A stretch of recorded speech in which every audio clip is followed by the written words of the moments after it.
This is Operation B, the podcast about living with intention, building what feels true, and dropping the things that don't. A place where purpose meets practice. I'm Jamie Thurber, your host, and together we'll explore how to live with clarity, freedom, and alignment without burning out or losing yourself, because it's time to be who you're meant to be. Let's get into it. Hey guys, welcome back to another episode of Operation B. I'm your host, Jamie Thurber. And before I introduce our guest, who is here for a very, very specific reason today, I want to explain why. Today is our 100th episode, which is so exciting. And I wanted to take an opportunity. I've tried my best over the past few years, especially, to take space to celebrate the wins, because we so often don't, especially when we run our own companies. We're always on to the next thing. We don't take time to look at the cool stuff that we create. So 100 episodes, that's exciting. I think the first 40 were audio only, because back in the day you didn't video. And so we're 100 episodes. And so when I was thinking about who could come and be my guest on the 100th episode, Kathryn was the very easy guess. And luckily she was available to do it today. Kathryn and I met through the online space and were very best friends before we'd ever met in person. And it is just blossomed from there. So I am going to give you my version of Kathryn, and then I'm going to let her intro herself a little bit too for more of her professional side. Am I going to cry? I'm probably going to cry.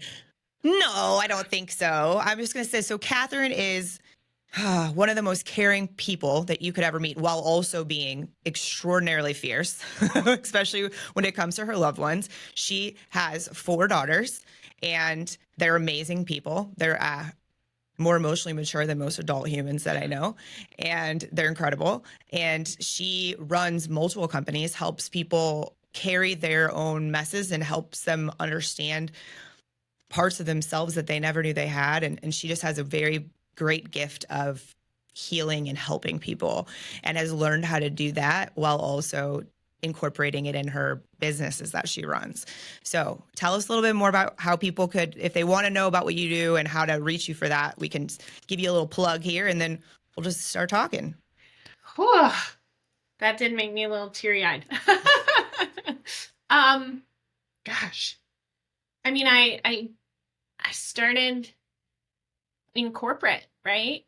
And working with my teams at, an online magazine. And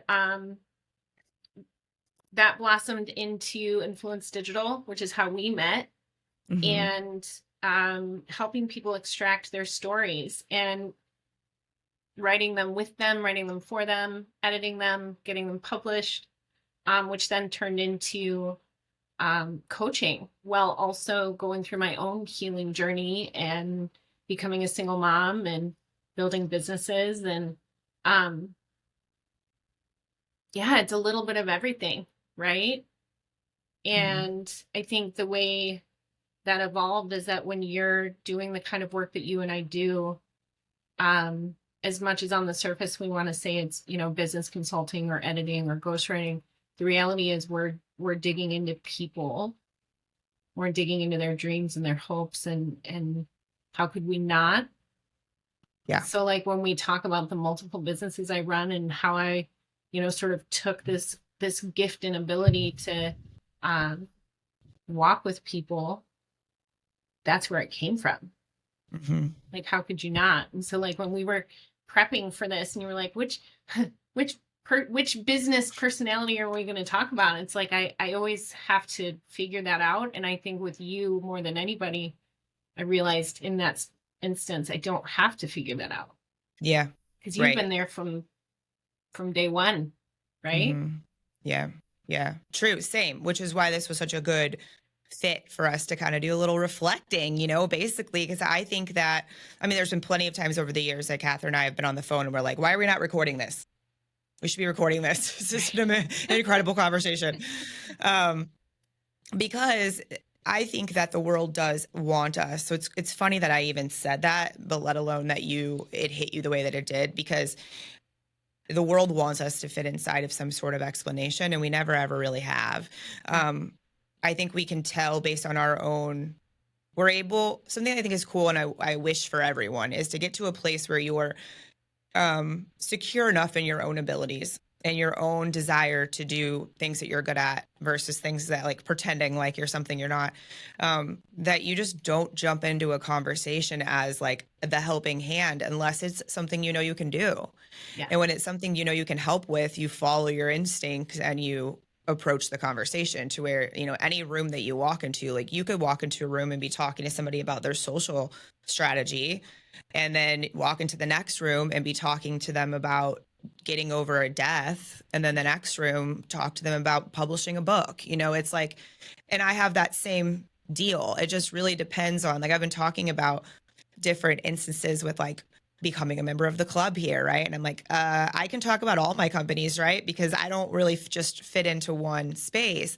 And I think what we've probably, I think maybe one of the most beautiful parts that I've seen us both do is embrace that, where Do you most remember how people told us hard it we needed was? not to. But do you Yeah. remember how hard it was? Do you remember in 2015, 2016, when everybody was like, figure out your niche, figure out your niche? And like, we used to go to these networking events or be in these masterminds, and we'd be, you know, messaging each other behind there like, I don't want to niche down. Mm-hmm. I see so many people in so many industries that I know I can serve, right? Yep. Or Yeah. the struggle with figuring out for each of us, like, what is our marketing going to look like, right? Yeah. And Yeah. your marketing now and your social media now is night and day to what it was, and same, right? Mm-hmm. Because it was Yeah. like we kept trying to follow these cookie cutter prescribed maps that worked for everybody else. And I Yeah. can remember like you messaging me and being like, I'm doing everything right. Why isn't this Mm-hmm. working? And Yeah. it's because we don't, like, we've never been, I mean, little ego here, we've never been the girls who fit in the box, right? Yeah. Like, even in No, our early careers. no, I mean, and it's that, remember, as you were saying that, all I could think about was sitting in class or like in calls and people talking about their elevator pitch and me feeling like there was something wrong with me because I'm like, I don't fucking know how to do that. Like, I remember You want mine me to was talk about me in 30 seconds? right. So the one thing I came up with, which is still fairly, I mean, this is how you can tell when someone talks about niching down and how you need to do that, how it really does make you smaller. Because the thing that we all collectively agreed on for me was, hi, I'm Jamie. I help people get shit done, which is not false, but it is such a small part of it that it plays down my ability and how I truly help my clients. Like if you were to go talk, and you know, I have clients that I've had for 8 years. Yeah. So if you were to go ask them how I help them, it would take them an hour to totally explain it to you if they were willing, you know? And so to have that, I just made me think about like an elevator pitch, unless you do have one very only specific lane, which some people do, and that's totally fine. But I think more often than not, people don't. And so we're made to feel like there's something wrong with us or we're doing something wrong because we can't pitch you on what we do in 30 seconds or Yeah. how we help people around 30 seconds. But we're doing ourselves and the people that we could be helping a disservice when we do try to break it down into one sentence.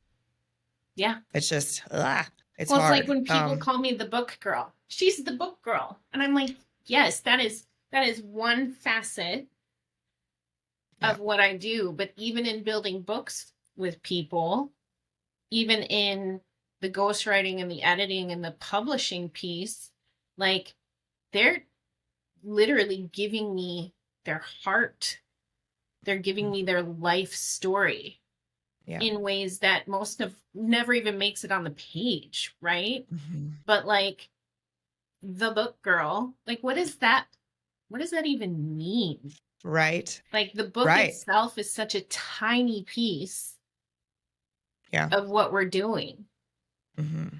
You know, so it's like when you used to tell people like, yeah, hi, I'm Jamie. I help people get shit done. Like my nanny helps me get shit done. Is that how you know what I mean? Like it just doesn't. It can mean a million things. And it like doesn't encompass. And again, like I get it. I'm super biased. You've been my best friend for a decade.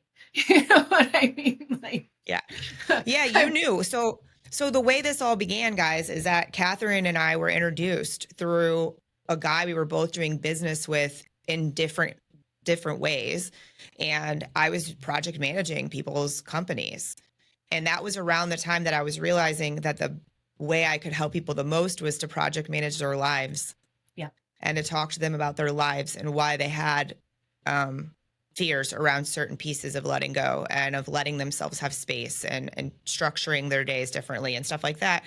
And so we met each other on a client project manager basis, right? Like that's how the introduction happened. So I think that allows our relationship to also be different because we were looking at each other different at first in a good way, but it let us learn the depth of each other and the purpose there, right? And then the friendship was built on that because obviously like, one thing I know you can relate to is that when you're, whether it's for a book or a brand or whatever it is, when someone's showing you their fears, their excitement, their vulnerability, they're all those pieces, like you can't help but care about them. Yeah.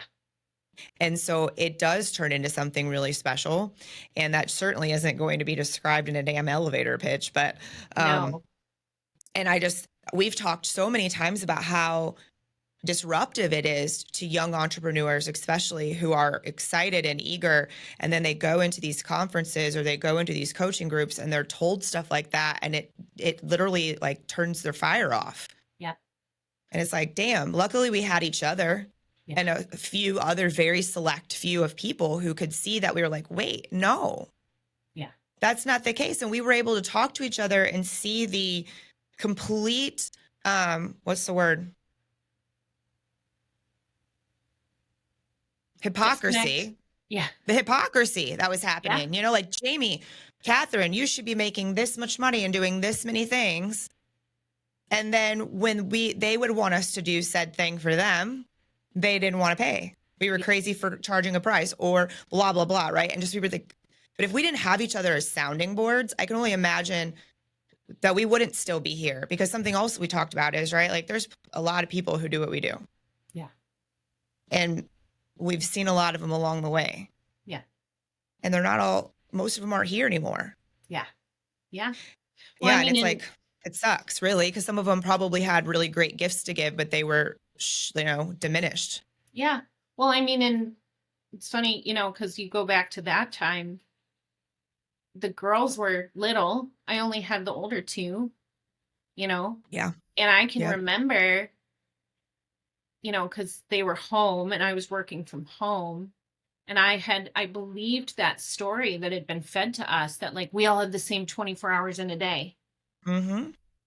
Sure. And you should be able to be both the stay-at-home mom and the badass boss babe. And like I was killing myself to make that happen. Yeah. Mm-hmm. Killing myself to make that happen. And I remember you came into the picture and you were like, we're going to restructure some things. And I remember being like, what? We can't do that. I have to be available to my clients 24 hours a day, 7 days a week. They're paying me thousands of dollars. And it was so eye-opening for me. Yeah. Because it was like, business doesn't have to be done this way. Right. And as women, we're told that's the way it is. But then as a woman, it's even more like important that you're that way. So then it becomes this thing that you feel like you have to do or you're going to fail.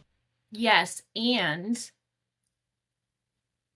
like you said, how many people were in those groups, men and women, but especially women. And we know quite a few of them. We've both coached and advised quite a few of them who thought they were doing it wrong because it didn't look the way it looked for everybody else. I think that's one of the biggest things you and I did for each other. Again, having that sounding board, but also having someone saying, if that doesn't feel good for you, let's figure out a different way. Yeah. Yeah.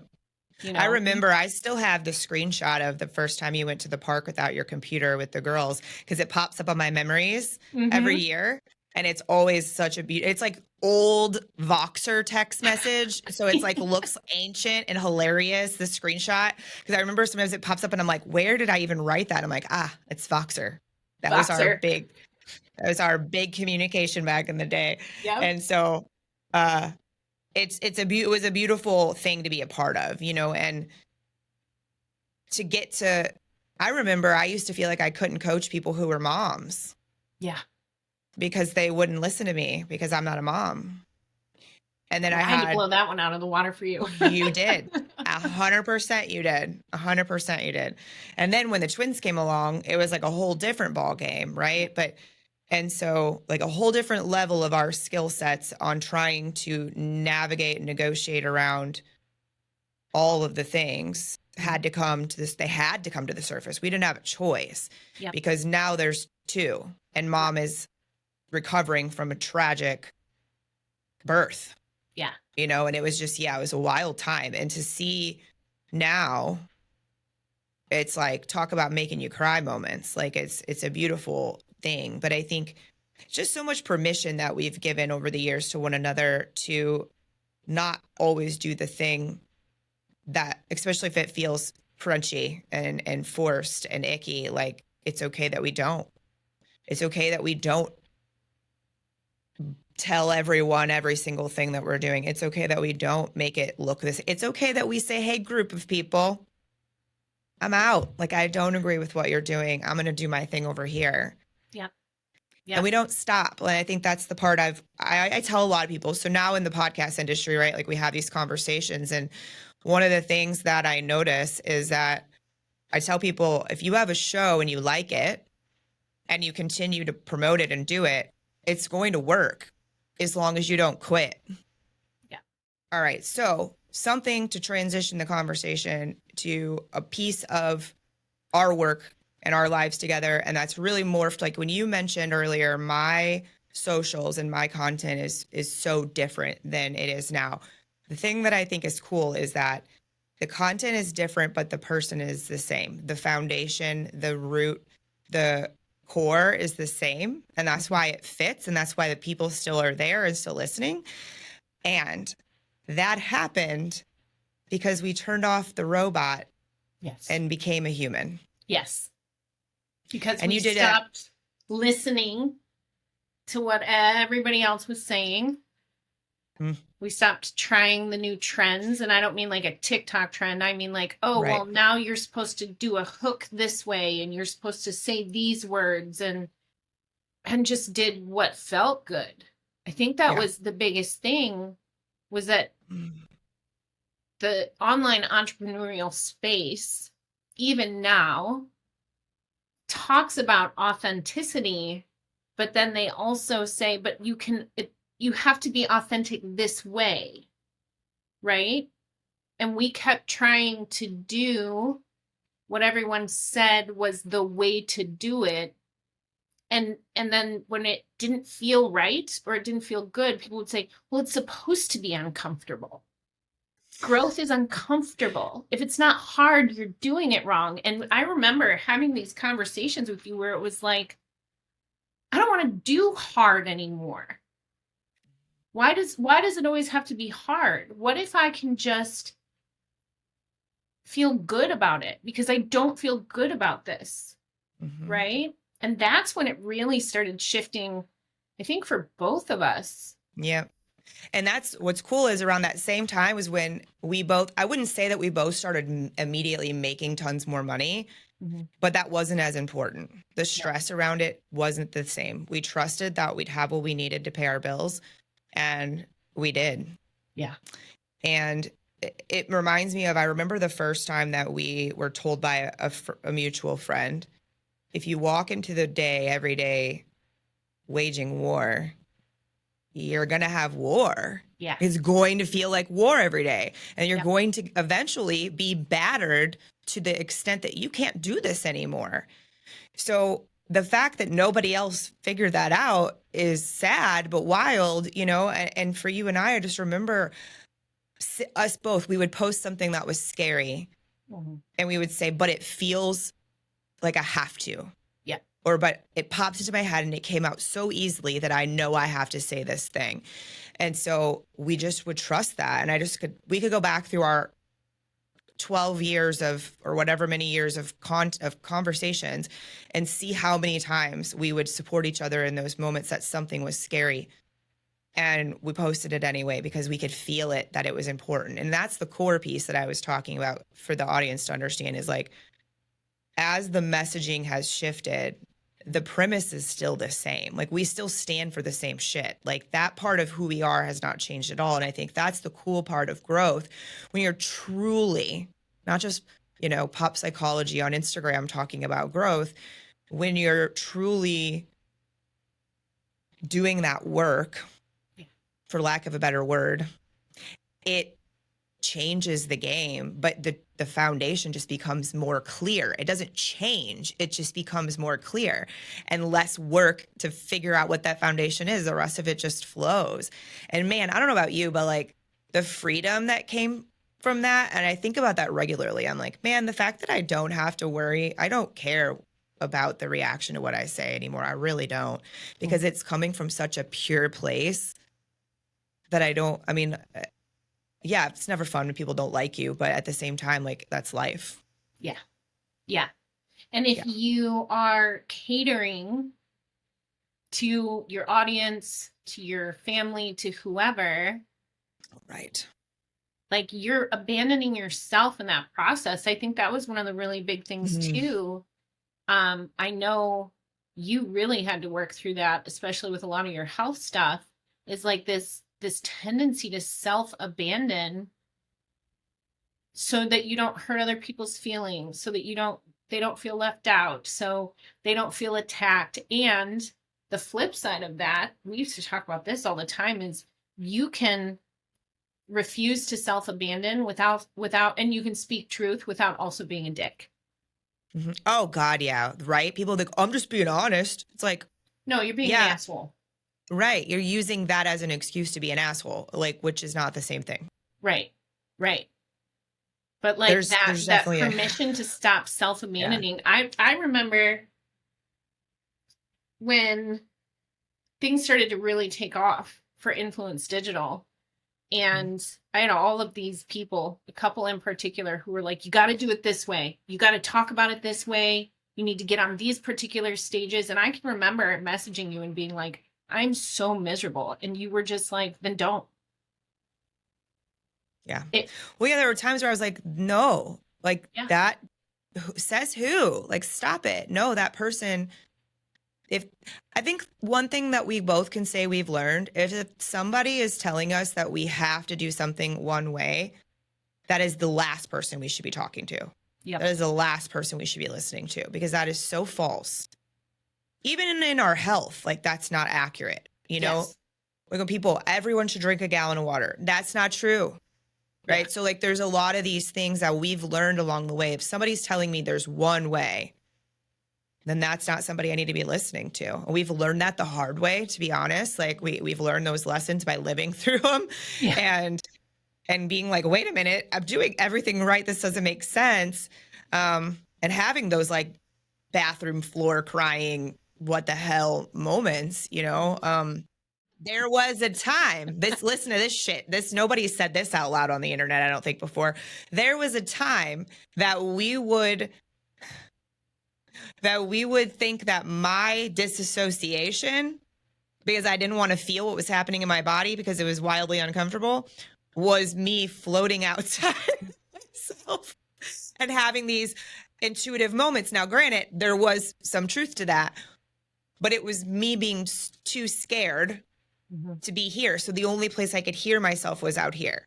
Yep. And I just think about that as one example that it just can be so twisted up and cause someone so much more harm. Yeah. Because you just don't know any better, or there's no one talking about the truth of that. Like, no one talked to us about disassociation. Not even 5 years ago was anybody talking about that. I didn't know what the hell that was. Oh, I did. But I think we knew that was an aspect for me, but we didn't know how much, right? Yeah.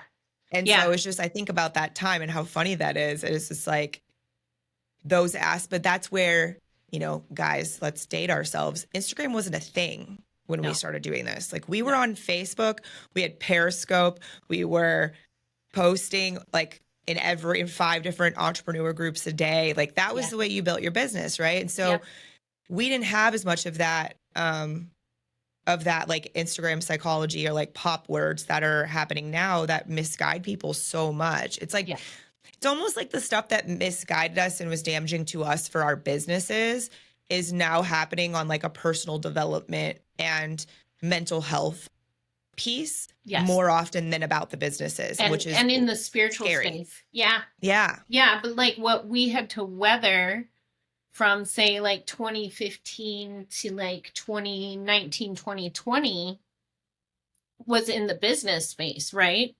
Like the way people talk about healing and mental health, emotional stability, mental stability, all of those things now is the way they were talking to us about business. Yeah. And so maybe it never occurred to me until literally this conversation. We're sort of inoculated to it at this point because we weathered it then. Yeah. We weathered it then because it was the network not marketing, but like the network groups, the marketing groups, it was the live events, it was getting in the room and rah, rah, rah, and here's your pillars, and this is how you're going to make $1 million. And, everybody, you're a loser if you're not flying private. And like, you're a loser if you're not making minimum 10K a month. Yeah. Yeah. Yeah. What's your monthly nut? Now you need to quadruple that. And you need to, how many scam artists came out of that? Bro. Like, I'll never forget the day. I got goosebumps right now, literally. I will never forget the day that we found out that a guy that we sat and listened to at a conference about being a good man and a good husband and a good mentor got arrested for beating his wife. Yeah. That one still gets me. Not that I really truly believed that guy. I didn't know him very well. Not that I like fully bought into what he was doing. Because I don't know if you remember, but we ran into him on the bus and there was just a certain thing he said that I was like, there's some, I don't think I like that dude. And then it was not very long after that, maybe a year max, where you were like, we like called each other at the same time, like, oh my God. Yep. And it's just when you see that happen, of course, there's always people who are going to be that way in every situation, but it was just way too common that a lot of people are just full of shit. Yep.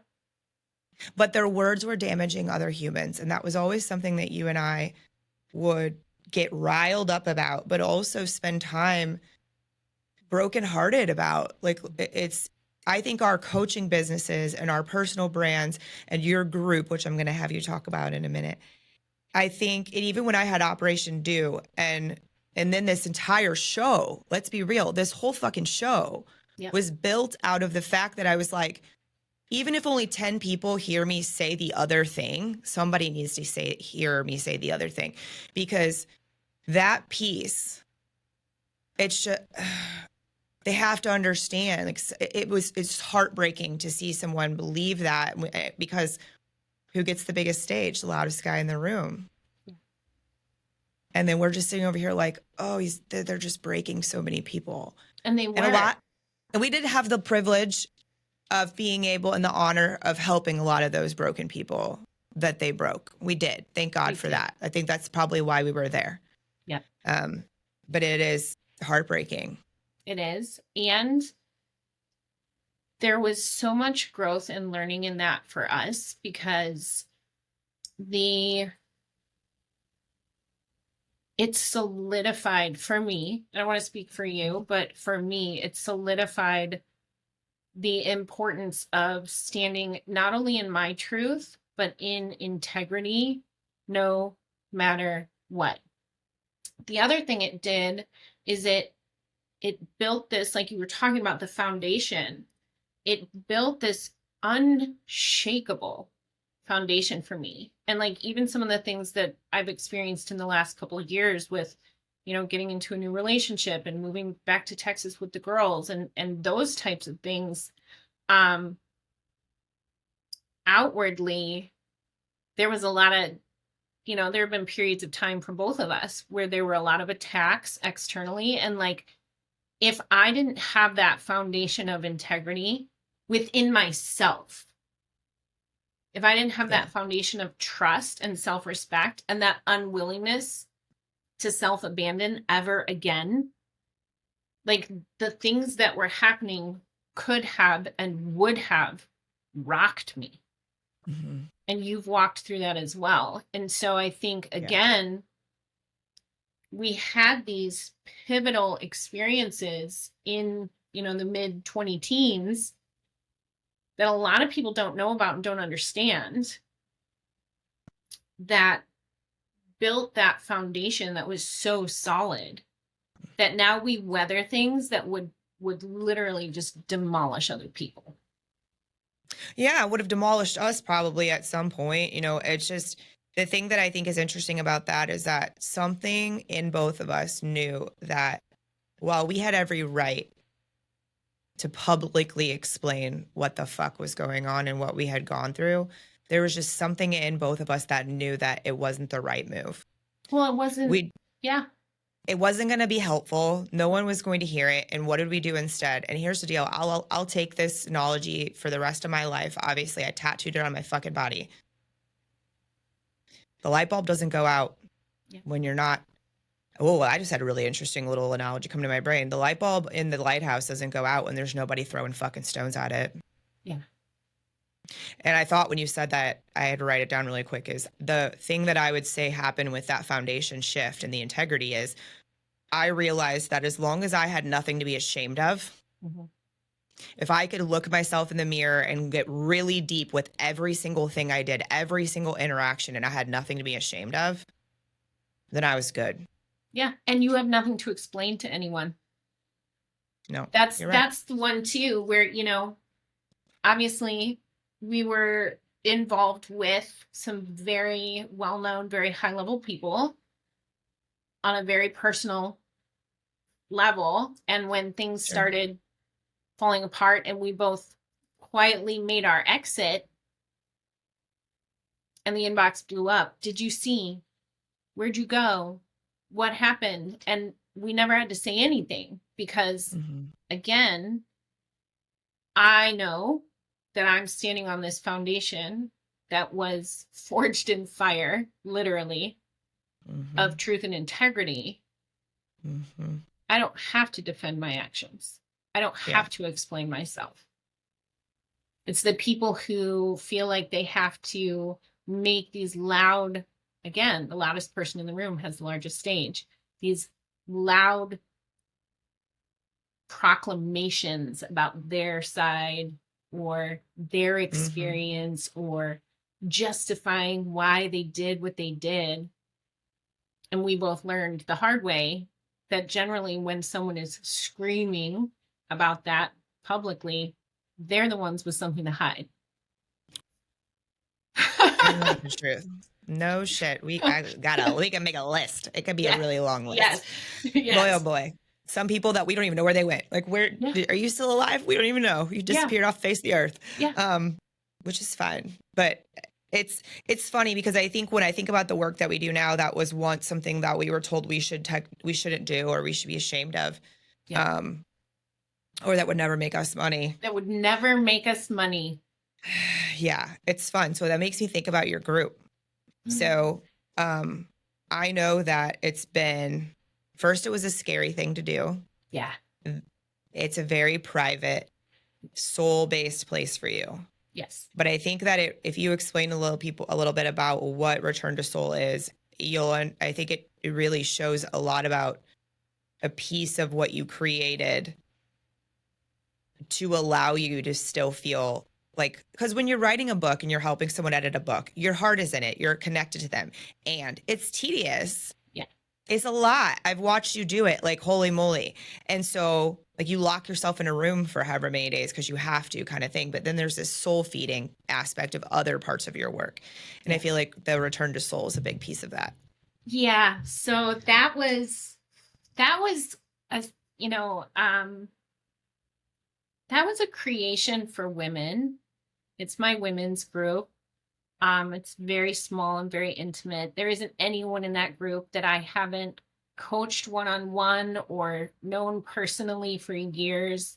And that's not to say that I wouldn't absolutely welcome new women into the group, but it started as a place where I could go and I could put women that I had worked with who I knew had similar experiences, who maybe if they were experiencing each other in a public setting or on the internet or at one of these giant, super uber masculine networking groups, they would not realize how much they had to give each other and how much they could get in return. I named it, connection to soul, a return to self, because it came out of a period of time for me. I had become a single mom at the end of 2019 with 4 girls. I picked us up. I moved us across the country. We were living in the mountains. And that was this period of time for me where I was rediscovering myself. We talk a lot for women in business and women who've become moms and things like that, that we lose ourselves in the day-to-day. But I think really we start losing ourselves the moment we are put into a culture and a society that, like we said at the beginning, this puts you in a box. They tell you what to believe. They tell you how to educate yourself. They tell you what you like and what you don't like. And it came through for me in 2020 when I was working with my coach at the time. And she turned to me one day and she said, and you echoed this not long after, I hear you talking about who everyone else tells you you are. All of these, men in your life who obviously care very deeply for you and the girls and want to help take care of you, but they spend a lot of time telling you about you.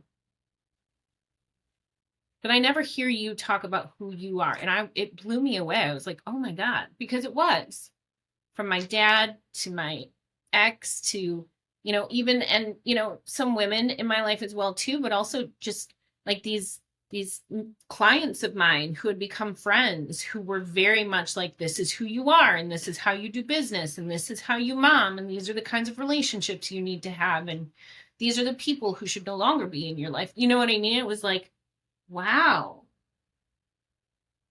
And so I spent 2020 and 2021 returning to myself, like quieting the outside voices, and like literally things like, what is my favorite color?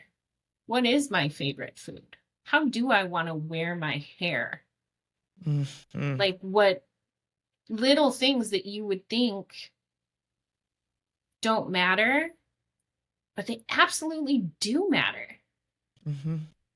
And so from that, I really got to start working on that with my clients in ways, especially, like I said, my female clients, asking these questions like, but who are you?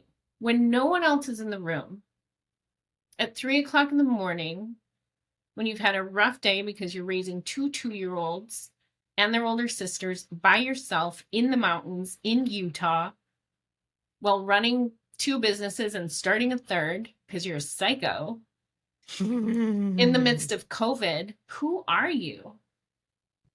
And I wanted to create this space where women could come and have those conversations. It's also a space where I get to fully be myself. So I get to go in and talk about, inner child healing work and nervous system regulation and trusting your body and self-abandonment and, the wounds that we carry forward and how they become coping mechanisms and adaptations. And it's where I get to talk about astrology, which is something that I absolutely love, but didn't know a whole lot about when I started the group. It was just something I was super interested in. And so it's also a place where I think women who have worked with me, who look up to me, who come to me for advice, get to see me being not great at things, right?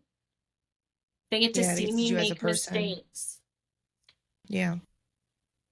They get to see me in my own learning process. I've gotten on there and bawled my eyes out while the twins were screaming and crying and crawling all over me, and have literally just sat on video with the women in that group and cried at how difficult and how challenging that moment in time was for me. And I think in the same way that we have spent years giving each other permission, that's giving them permission to be who they are and feel what they're feeling, even if it is in a very private place. Like, I don't believe that those things belong on the big internet. Sure. Right. But it is a place where they can live, and you can be in sisterhood.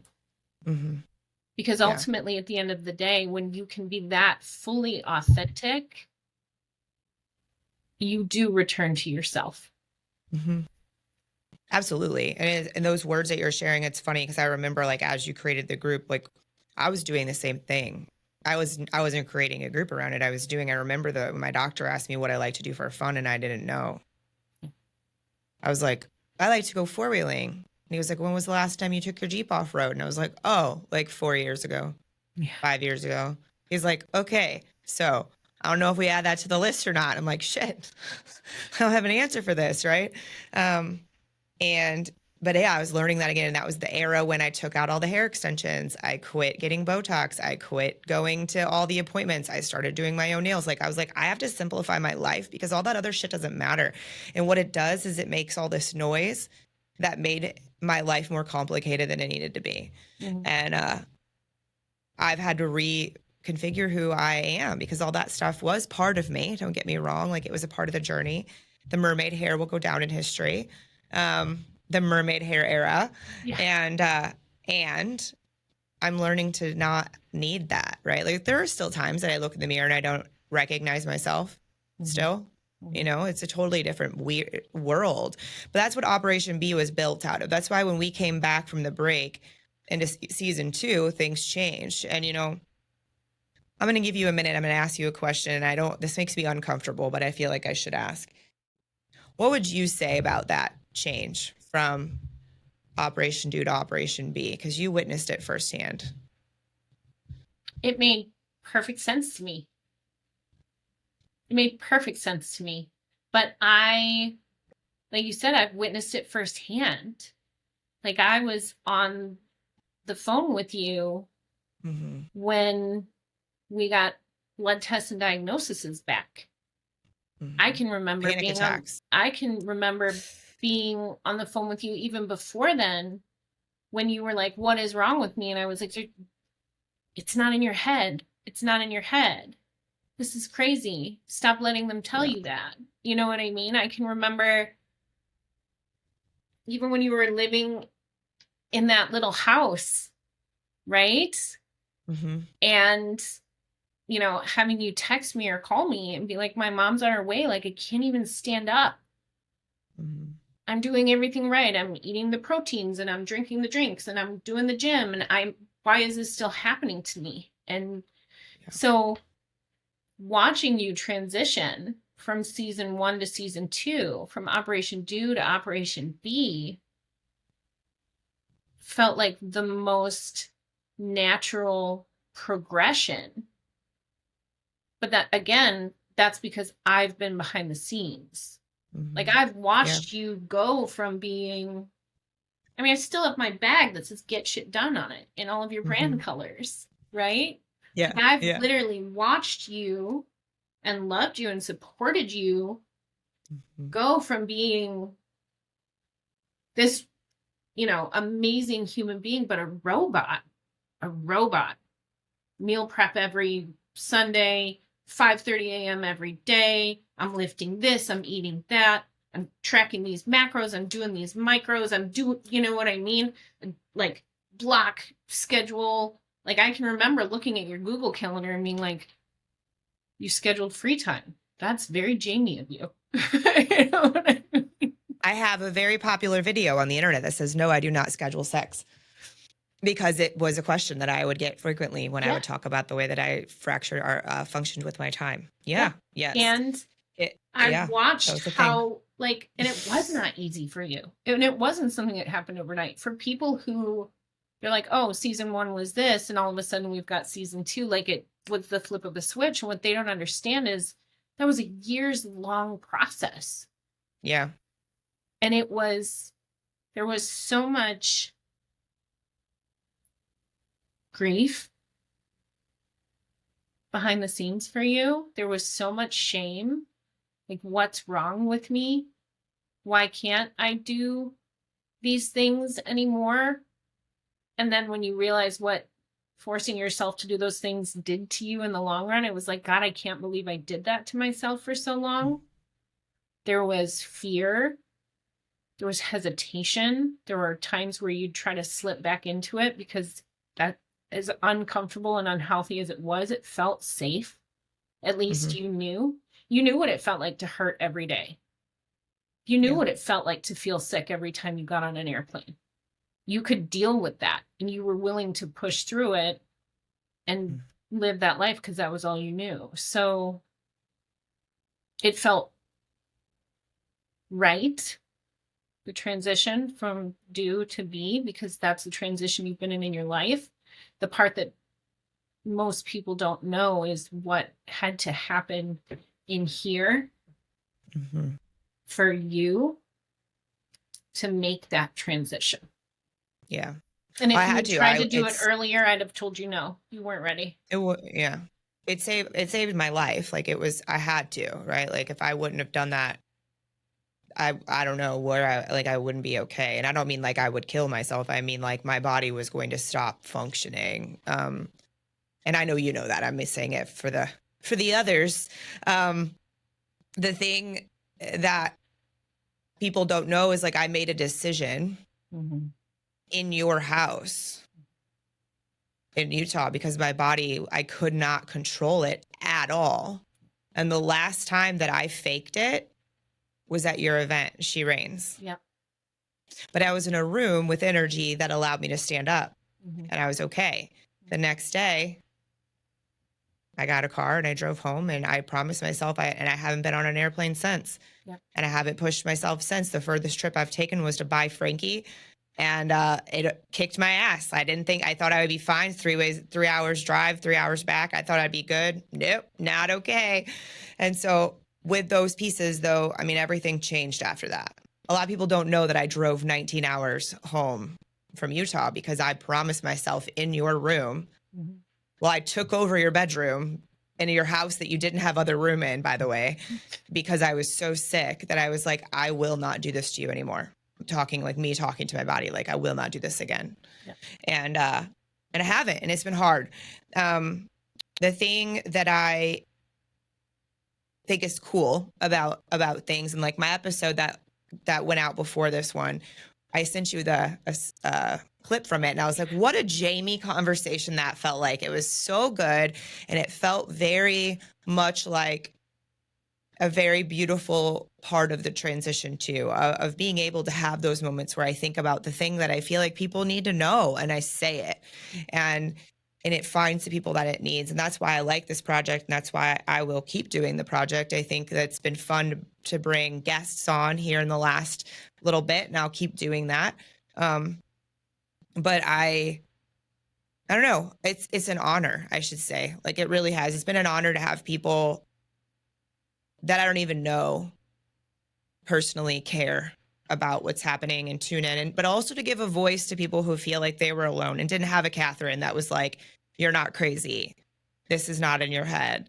And then, being able to find people like Jesse and Amber to help me deal with the emotional and energetic backlog of that shit.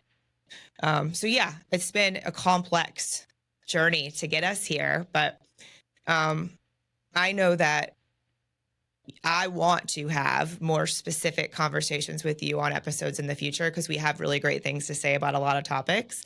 But I thought today, with it being the anniversary episode, we would just kind of talk about us, like our relationship and the changes we've been through, because it is, very, very different. And also we are very different, but also the same in a lot of beautiful ways. And that's the nice part. I tell people the parts that matter didn't change, and they never will. We will put Kathryn's links below, everybody. And I do believe, like, you should definitely follow her when Kathryn gives you the words, you should stop and read them. It is a thing. She Doesn't doesn't always happen give you the very words, often anymore. but when she gives them to you, you need to stop and you better read them because it's good. We'll also put a link to your group page on there too, if anybody wants to join, because it is a beautiful space when you don't have a place to go, where you can just be a person. Yeah. And it's safe and fun, and everybody in there is kind. And I've met a lot of women just from being in your group that I'd heard you talk about, but I never met, so that was fun. And yeah, we'll just have to do this again soon. I would Very love that. Excited. Yes. Thank you Can't so believe much for 100 taking the episodes. time today. I'm so proud of you. Thank you. Burstingly proud of you. Yay. Thank you. Because there were times where you were like, why am I doing this? Yeah. Well, yeah, it's a thing, where I love, we've had shows come through the production company where our hosts are professional athletes, and people are like, oh, it should go viral. I'm like, that's not how the internet works. That's definitely not how podcasting works. There are times that you're recording episodes and nobody is listening. Yeah. It happens. Yeah. But it matters what your reasoning is, right? My reason was bigger. Yeah. And I kept going, and I am proud of that. So thank you for saying that. It matters. It's a big deal. I love you. I love you. Well, thank you for being here. And as always, you're welcome. It will happen again soon. As always, guys, thank you so much for being here. If you enjoyed this message, please give it a thumbs up. Please share it with somebody that you think could benefit from the conversation. And if you have not already subscribed, do so, or leave us a review. That helps support the message and get it out in front of more people. And happy 100. Yay. Thank you for listening to Operation B, the podcast. To support this message and to support the show, please make sure that you like, follow, and share wherever you enjoy listening. And be sure to leave us a review on iTunes. That's the way to support this message. Thank you for being here, and see you next time.